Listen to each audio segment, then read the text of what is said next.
I just saw Chris Dyer, and I told him afterward that he didn't just change my day or my week. I think he changed my entire year.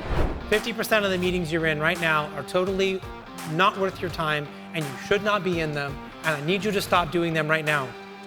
Please. There we go. But what usually happens is we start meeting about one thing, and then we're meeting about it, and then suddenly that thing stops being a priority, and then we bring in something else and we all keep meeting about it. We never said, well, are these the right people to be in here? Do we really need this? If you've got 3 layers of the hierarchy in a meeting, the meeting is wrong. So really go back and challenge with your team, challenge every meeting you have. You will get so much time back. How do we make work work?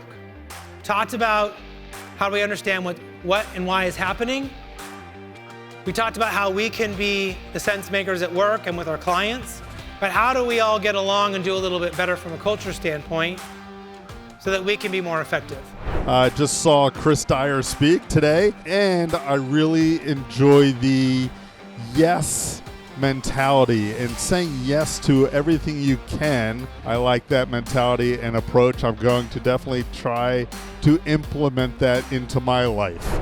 Basically, what I'm asking you to do is I need you to be the translator, not the traffic cone. At work right now, you might feel like the traffic cone, oh, no, that's broken over here. Let's wait, hold on, that team needs to figure that out. Or no, we can't do that quite yet because this hasn't happened. I need you to be the translator and help people understand why. Help them understand what's happening in as few of words, effective words as possible. Can you imagine what would happen if you said yes to every single question that was asked of you? What if you did it for a whole week when you got back to the office? I will tell you, it works really great. Now, you can use this little trick called yes and yes but to kind of help you get around some tough situations. And so I decided to say yes for an entire year. Every one of my relationships got better. At the time I had teenagers, dealing with my teenagers got remarkably better. It's the same thing with everyone we're working with. If we're saying yes, that's a cool idea, let's talk about that. How do we do that? Let's figure that out.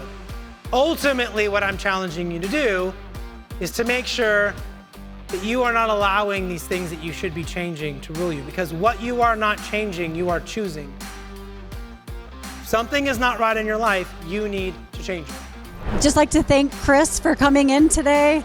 The points in his talk that really resonated for our organization here at OnStar are in particular AI and being able to adapt to change so that we can stay relevant. And a couple of things, the meeting audits, canceling those one-on-ones, and being able to give feed forward versus feedback so that we can look at how we can continue growing and continue learning and being better overall.